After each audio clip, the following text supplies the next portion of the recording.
ગુજરાતની બીજા નંબરની કહી શકાય તેવી ઐતિહાસિક અને વિશાળ શોભાયાત્રા અંજારમાં રામનવમીના પર્વ નિમિત્તે આજે નીકળી હતી. વાતે ગાતે આ શોભાયાત્રા ઐતિહાસિક બની રહી હતી અને નજરાણું બની ગઈ હતી. સંતો, મહંતો, આગેવાનો, હિન્દુ સંગઠનના પદાધિકારીઓ અને ધારાસભ્યની ઉપસ્થિતિમાં આ શોભાયાત્રાનું પ્રસ્થાન કરવામાં આવ્યું હતું. હવે જોઈએ અંજાર રામતક ન્યૂઝ બ્યુરોનો એક વિસ્તૃત અહેવાલ. આજે રામનવમીના પવિત્ર તહેવાર નિમિત્તે સમગ્ર ગુજરાતમાં બીજા નંબરની ઐતિહાસિક શોભાયાત્રા અંજારની ગણાય છે. તે શોભાયાત્રાનું ભવ્યાતિ ભવ્ય આજે આયોજન કરવામાં આવ્યું હતું. લાંબા સમયથી જે તડામાર તૈયારીઓ ચાલતી હતી એ ઐતિહાસિક શોભાયાત્રાનું આજે સવારે પ્રસ્થાન કરવામાં આવ્યું હતું.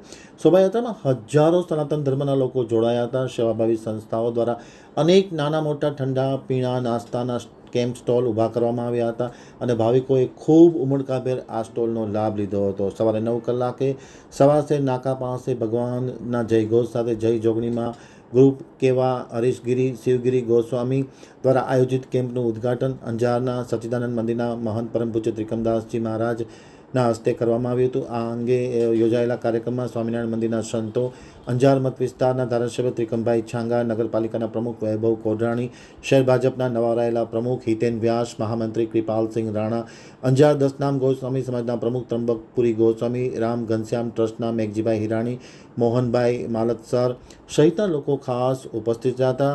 જય જોગણીમાં ગ્રુપના પ્રદીપગીરી હરીશગીરી ગોસ્વામી અને તેની સમગ્ર ટીમ વતી આ શોભાયાત્રામાં ઉપસ્થિત રહેલા ત્રિકમદાસજી મહારાજ, ધારાસભ્ય, સાધુ સંતો, મહંતો અને મોટી સંખ્યામાં જે લોકો આવ્યા છે અંજાર અને તેની આજુબાજુના વિસ્તારમાંથી તમામનું ભાવભીનું સ્વાગત કરવામાં આવ્યું હતું. ભગવાનના જયઘોષ સાથે બેન્ડ બાજાની સુરાવલીએ ગુજરાતની બીજા નંબરની કહી શકાય તેવી આ ઐતિહાસિક શોભાયાત્રા આજે સમગ્ર અંજાર પંથકમાં એક નજરાણું બની ગયું હતું. ભગવાનનો જયઘોષ જોવા મળ્યો હતો અને સૌ ભગવાનમાં તલ્લીન બની ગયા હતા.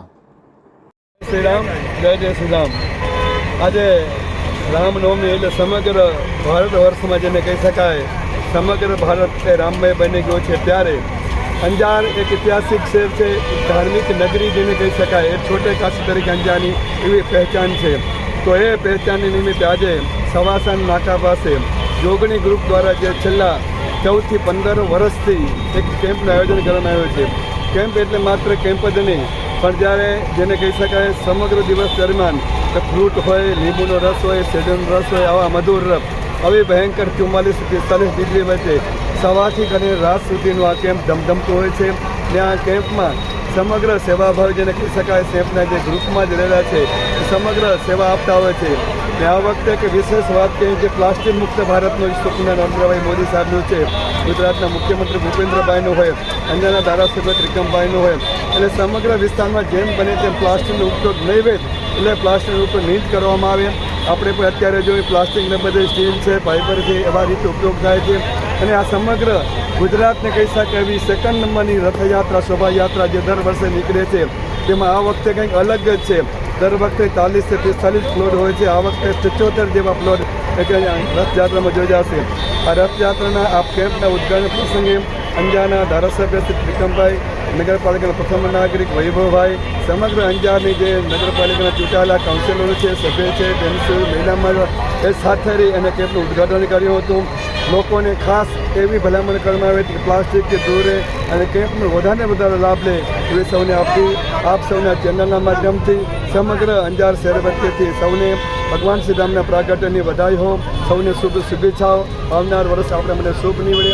આવા કાર્ય આપણે સૌ સાથે મળીને કરતા રહી. ભગવાન રામ પાસે પ્રાર્થના અસ્તુ.